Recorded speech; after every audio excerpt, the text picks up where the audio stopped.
जो होता है ना बैलेंस होता है जो उसमें बैठा के लेके जाते थे। तो रास्ते में जाते जाते उनके सामने आए थे परशुराम जी। तो भगवान परशुराम जी ने श्रवण कुमार जी को हाथ जोड़ा, उनके पांव पड़ा और उन्होंने बोला, श्रवण कुमार जी ने बोला कि हे परशुराम, आप तो भगवान हैं, आप तो जगत के दाता हैं, आप मेरे पैर क्यों पड़ रहे हैं? तो परशुराम जी बोलते हैं, नहीं, मैं पैर इसलिए पढ़ रहा हूँ क्योंकि मैं भगवान होकर भी अपने माँ बाप की उतनी सेवा नहीं कर पाया। सभी अधर्मियों को नाश करने के लिए 21 बार क्षत्रियों को वध करके मैं अपने माता पिता को अकेला छोड़ आया हूँ, लेकिन तुमने अपने पूरे जीवन भर अपने माँ बाप की सेवा की है। तुम्हारी जो पत्नी रही है उसने माँ बाप को 2 रोटी दी, तुमको 4 रोटी दी है। तो उसने तुम्हारे ऊपर इतना अत्याचार किया, तुम्हारे माँ बाप पे इतना अत्याचार किया, तुमने उसको त्याग के अपने माँ बाप की सेवा की है। जाओ, मैं तुमको वरदान देता हूँ कि पूरी दुनिया तुम्हारा श्रवण कुमार के नाम से पूरी दुनिया तुमको मानेगी। और सेकंड स्टोरी भी बताना चाहूंगा मैं आपको। ये जो अपने भगवान है विठल, श्री विठल, तो श्री विठल जी कैसे प्रकट हुए, उनका आने का क्या उद्देश्य, मतलब वो धरती में क्यों आए।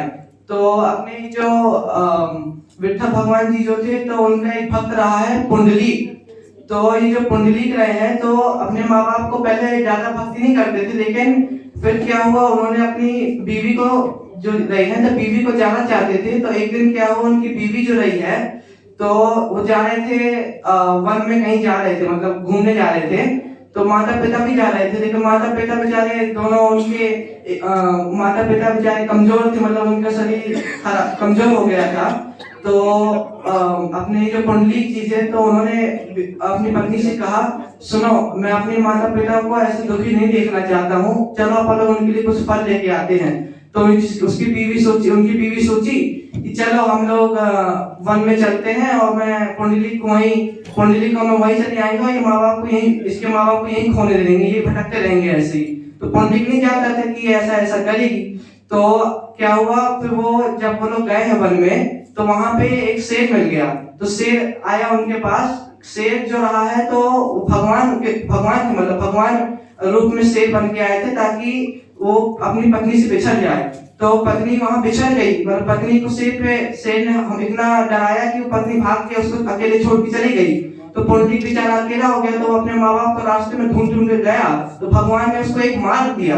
तो उसी मार्ग से वो अपने माँ बाप के पास चला गया। तो माँ बाप ने कहा कि हे बेटा, हम तो बड़े कष्ट में हैं, एक न एक दिन तो हमको इस पृथ्वी को छोड़ कर तो जाना ही है, तो हमारी कम से कम थोड़ी तो सेवा कर। तो पुंडलीक में दया आ गया, उसने पाँव पड़ा, हे माता, क्षमा कर दे, मुझ जैसे पापी को इस जीवन में रहने का कोई अधिकार नहीं है, जिसने अपने माँ बाप की एक भी सेवा नहीं की। आज मैं आप दोनों की सेवा करूंगा, अपनी पत्नी को त्याग करके मैं आपकी पूजा करूंगा, आपको मैं रोज भोजन दूंगा, अपने हाथों से खाना खिलाऊंगा, आपके पाँव का जल पी के मैं अपने आप को शांति रखूंगा, अपने आत्मा को शांति दूंगा।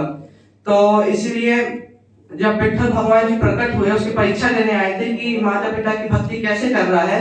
तो पुंडलीक जो रहे हैं, तो अपने माँ बाप की सेवा कर रहे थे उस टाइम। तो विठल भगवान जी उसके घर के द्वार में ऐसे नॉक कर रहे थे। तो फिर पुंडलीक बोलता है, कौन है?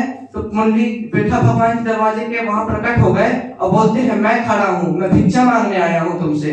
तो पुंडलीक बोलते हैं, हे प्रभु, आप तो भगवान है, तो भिक्षा क्यों मांगने आए हैं? तो विठल भगवान बोलते, नहीं, मैं तो तुम्हारे माँ बाप को देखना चाहता हूँ, वही मेरी सबसे बड़ी भिक्षा है। तो विठल भगवान बोलती है, हे प्रभु, मैं आपको ईंट देता हूँ, इस ईंट में खड़े हो जाइए, और जब तक मेरे माँ बाप न चले जाए दुनिया में, जब तक मैं अपने माँ बाप की सेवा कर रहा हूँ, तब तक आप खड़े रहिए। तब तक विठल भगवान 1000 साल तक उसी ईंट में खड़े रहे, तब तक उनको पुंडलीक के दर्शन नहीं हुए। जब तक माँ बाप जीवित है, तब तक उसने सेवा की है। तो विठल भगवान ने भी उसको वरदान दिया कि जा, तू सदा सुखी रहेगा, तेरे माँ बाप कहीं नहीं जाएंगे, तेरे माँ बाप तेरे हृदय में वास करेंगे। और ऐसी सेकंड स्टोरी भी खत्म हो जाती है। और थर्ड स्टोरी मैं आप लोग को सुनाना चाहूंगा। तो